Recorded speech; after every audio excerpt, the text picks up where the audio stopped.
શક્તિ છે। મહારાણો પ્રતાપ હિંદવો શાલિગ્રામ આરાવલીનો પહાડ મોટો એક પથ્થરને ટેકે હવારમાં શિયાળામાં ઉગતો હુરજ અને હુરજની તડકી ખાવા આમ ટેકે બેઠેલા જંગલમાં હો રાણા પ્રતાપ પણ આખી રાત પોતાના પરિવારનું વિચારતા હતા એટલે નીંદર નહીં આવેલી તો બેઠા બેઠા નીંદર આવી ગઈ। ખોળામાં તરવાર અને ટેકે બેઠા હતા એમને નીંદર આવી ગઈ। મહારાણા પ્રતાપને નીંદર આવી ગઈ ને એટલે નીંદરમાં એક સપનું આવ્યું। જે નીંદર આવી ગઈ નીંદરમાં સપનું આવ્યું અને સપનું એવું આવેલું નીંદરમાં સપનું એવું આવ્યું મહારાણા પ્રતાપ ઘોડો લઈ ચેતક લઈ અને જંગલમાં જાય છે એને એવું આખું એનું સપનું આવ્યું। પણ સપનામાં એને એક હાથ આમ મૂછ ઉપર દીધો અને એક તરવારની મૂઠ ઉપર હાથ દીધો। એક હાથ આમ મૂછ ઉપર એક તરવારની મૂઠ ઉપર જરાક સપનું આવ્યું એટલું કર્યું સેજ મરકી ગયા હસી ગયા સેજ સપનામાં અને પાછું આમ થયું તો નીંદર ઉડી ગઈ। બેઠા બેઠા નીંદર આવી ગઈ ઝોલું આવી ગયું નીંદર ઉડી ગઈ।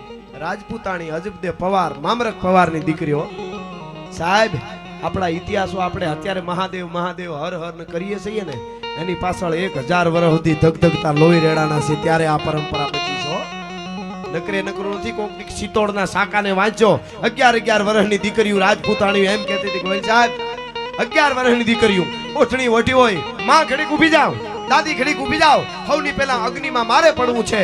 અગ્નિને ખબર પડે કે રાજપૂતાણીની જ્વાળા પાસે અગ્નિ ટાઢી પડે ભલા માણસ ત્યારે ધર્મ બચ્યો છે।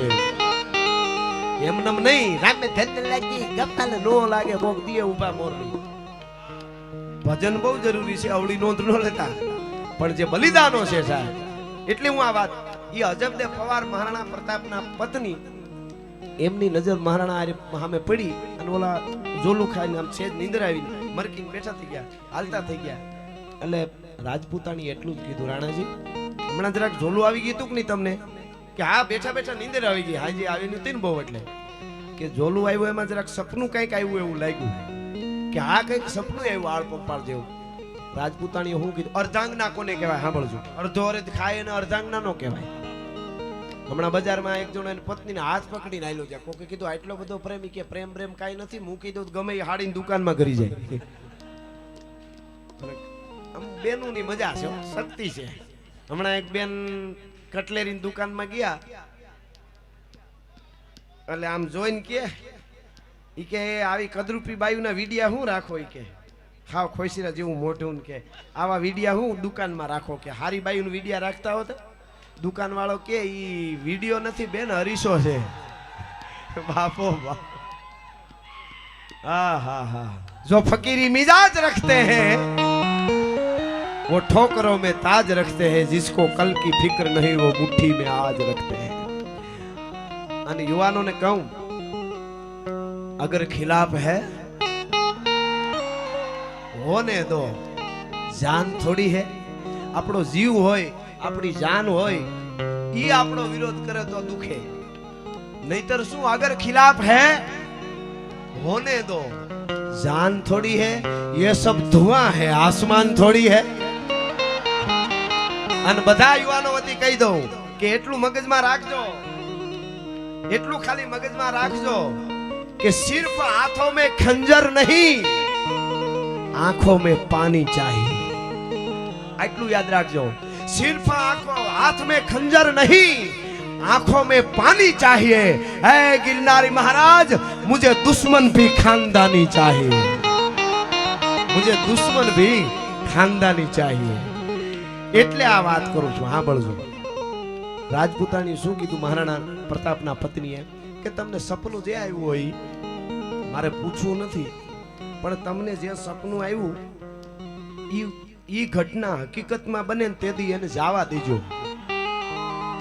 આટલી જ વાત તેથી એને જવા દેજો। રાણા પ્રતાપ ઘુમરી ખાઈ ગયા કે રાજપૂતાણીને ખબર કેમ પડી મને હું સપનું આવ્યું એ તો વાતે નથી કરી પણ પછી પૂછ્યું રાજપૂતાણી ને કે તમને ખબર કેમ પડી મને હું સપનું આવ્યું। સપનું રાણા પ્રતાપને એવું આવ્યું હતું પોતે ચેતક ઘોડો લઈને જાય છે અને અકબર બાદશાહ છે પોતાના શિકારીઓ હારે ભેળા બધા શિકાર કરવાવાળા આખું એની ટુકડી અને એમાં ભેળા શિકારી કૂતર્યા અને અકબર બાદશાહ શિકારની વાહે દોડે છે ઘોડો લઈને એમાં બધાયથી જુદો પડી ગયો અકબર બાદશાહ માણસ કોઈ ભેળા નહીં શિકારી ભેળા કૂતરા બાગડતા ઘોડો આવે ઈ ઘોડો આવે એમાં મહારાણા પ્રતાપ ચેતકને લઈને એકલા નીકળેલા, ગાડીઓમાં હામાં બે ભેગા થઈ ગયા. આ બાજુથી મહારાણા પ્રતાપ અને આ બાજુથી અકબર બાદશાહ. આવું સપનું આવ્યું હતું રાણા પ્રતાપ. બે ભેગા બેઠા હતા ને સપનું આવ્યું ત્યારે ઈઓ બે ભેગા થયા. મહારાણા પ્રતાપ અકબરને ઓળખી ગયા. અકબર મહારાણા પ્રતાપને ન ઓળખી શક્યો, કારણ કે સાદા પોશાકમાં મહારાણા હોય, ભીલના પોશાકમાં વધારે રહેતા, જંગલમાં હોય ત્યારે ઓળખા નહીં. એટલે અકબર બાદશાહને જોયો એટલે રાણા પ્રતાપે તલવારની મૂઠ ઉપર હાથ દીધો. તલવારની મૂઠ ઉપર હાથ દીધો અને પછી રાજપૂતાણીએ કીધું હતું કે ભાઈ આ સપનું આવ્યું ઈ ઘટના હકીકતમાં બને તે દી એને જવા દેજો. તો આવું સપનું જે આવ્યું હતું ઈ હાથ દીધો ને ત્યાં યાદ આવ્યું રાજપૂતાણીએ કીધું છે કે એને એકલો મળે તો જવા દેજો. અને હકીકત હાસીને એના પછી એવી બની કે ઈ બે હામાં ભેળા થઈ ગયા અને પછી એને જવા દીધો. અકબર બાદશાહે હાથ કર્યો રાણા પ્રતાપને, એ જવાન ઇધર આવ, ઇધર આવ. એટલે महाराणा प्रताप नजीक गया कि मुझे रास्ता बताओ, मैं रास्ता भटक गया हूँ, मेरे साथियों से बिछड़ गया हूँ, फलाणुं फलाणुं ठेकाणे मारो आखो तंबू पड्या छे. એટલે એને રાણા પ્રતાપે રસ્તો બતાવી દીધો કે આમ આયલા જાવ ને અહીંથી આમ ઉતરી જાય જો વયું જાય. પછી ઘેરે આવ્યા પછી કીધું રાજપૂતાણીને કે રાજપૂતાણી મને જે 6 મહિના પહેલા સપનું આવ્યું હતું તમે કીધું તું એ હકીકતમાં બને તે દી એને જવા દેજો. એ આજ હકીકતમાં બની ગયો, મેં એને જવા દીધો. પણ તમને તેથી કેમ ખબર પડી કે મને અકબર બાદશાહ સામો મળ્યો એવું સપનું આવ્યું, ઈ એકલો ને હું એકલો.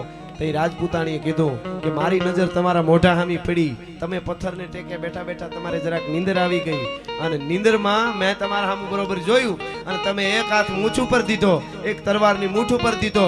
એટલે મને ખબર પડી ગઈ કે હિન્દુસ્તાનનો દિલ્હીનો બાદશાહ અકબર પોતે સામો આવે તો જ મારો રાણો મૂછ મરડે, બાકી માઈ કાંગલાની સામી કોઈ દી રાણો મૂછ નો. હા હા હા, હિન્દુસ્તાનનો દિલ્હીનો બાદશાહ અકબર પોતે સામો આવે તો જ મારો રાણો મૂછ મરડે, બાકી રાંજી પાંજીની સામો કોઈ દી રાણો મૂછ નો મરડે. એટલે